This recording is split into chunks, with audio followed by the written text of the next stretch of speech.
Hello and welcome to the first lesson of Limits Make Me Who I Am, where we discover what are limits. If you already think you know what limits are, still listen because we're going to add new value to your understanding.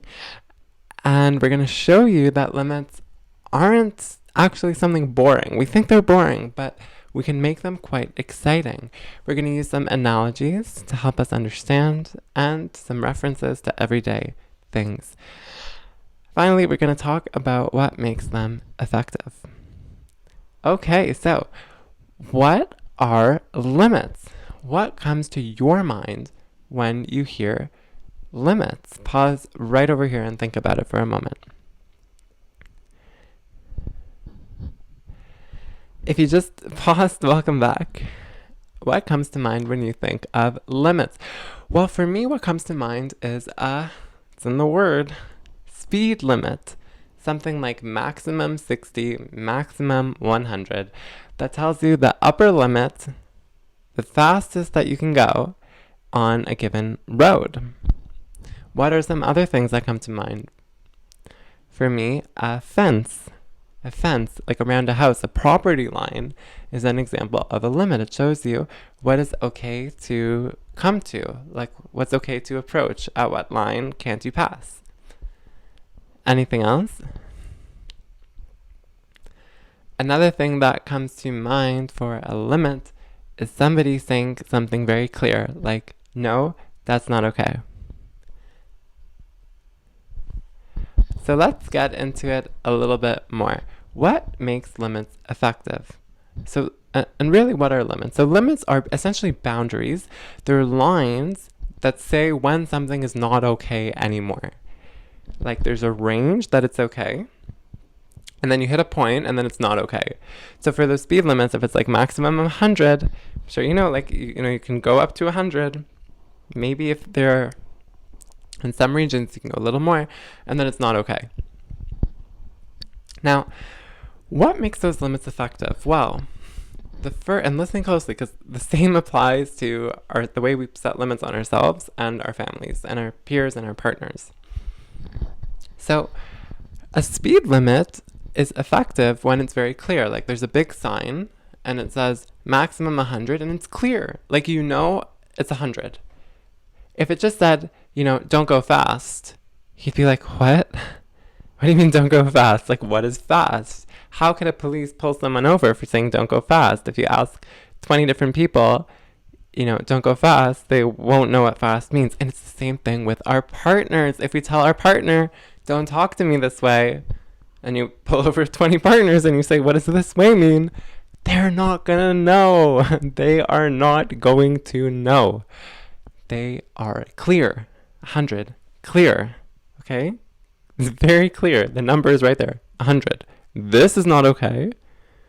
This is okay. A fence. It's very clear. You see the fence in front of you. This is the line that's not okay. But, behind this line, it's okay. The same as, so let's say that there was no fence. So, their houses, I don't know if you've ever seen this, but, they have them around where I live. There'll be, a bunch of houses, and there'll be no fence in the backyard. It's, one really big backyard that connects all the houses. I think it's because, putting in the fence cost extra or something, and they didn't do it. But if they're kids playing with a ball, okay, children playing, and the ball rolls down the grass, you can't get angry at the kid for walking down the grass. You can't say, hey, this is my side of the grass. The kid's gonna go, how am I supposed to know?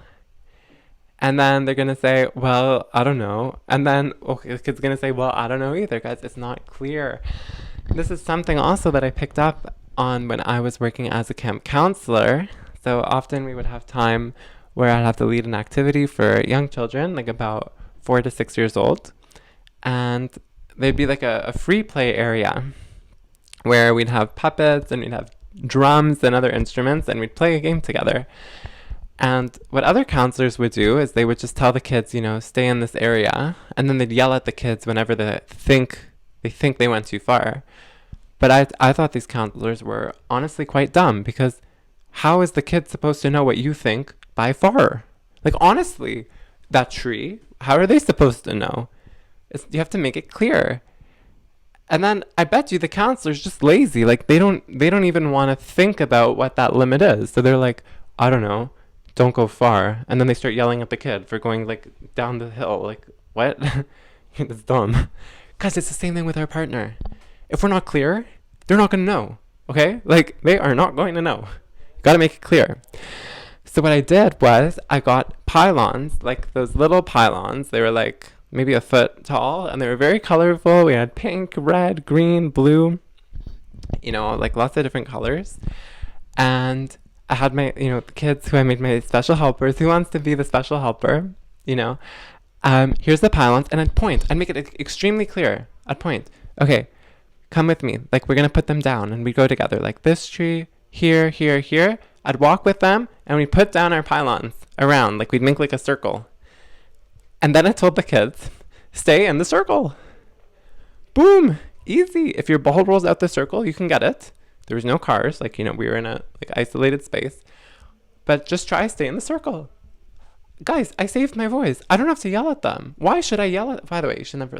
I don't like it when people yell at kids. But why should you yell at them when you can just make the limit clear?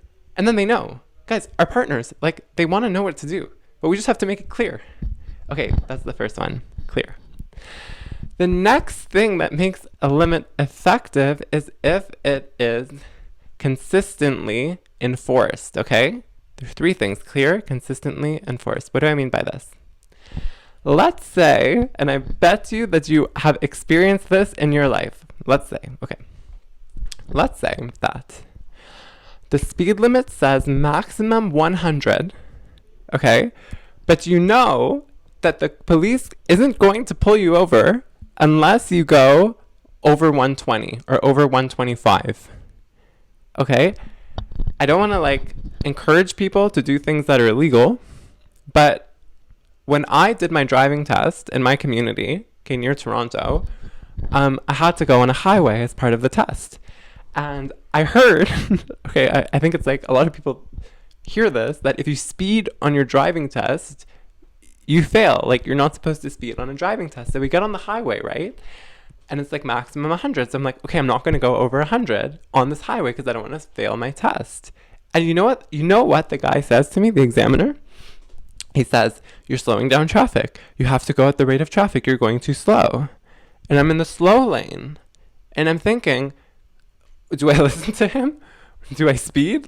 If he says I'm going too slow and I speed, do I fail for automatically speeding? Because I heard it's an automatic fail. And then I'm well, I have to do what he says, right? Because he's the examiner? I don't know. I don't know if he was trying to trick me. But anyway, I sped up. I went 120. I went 20 kilometers, over 20% over the speed limit, okay? But I was going the rate of traffic in the slow lane. And then he was good job. And it hit me.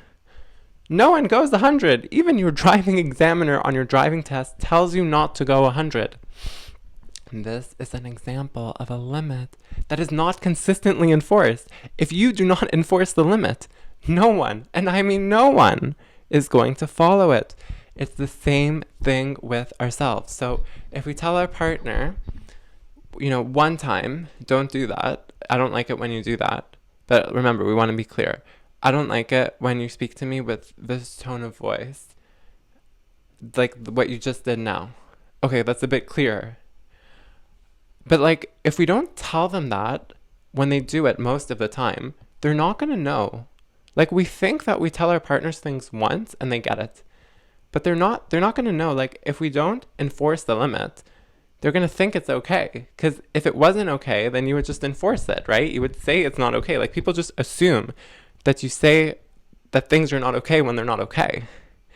And it's the same thing with this, just like on the road. So if you don't enforce the 100, no one's going to go 100. Everyone's going to go 120. And it's the same thing with your limits.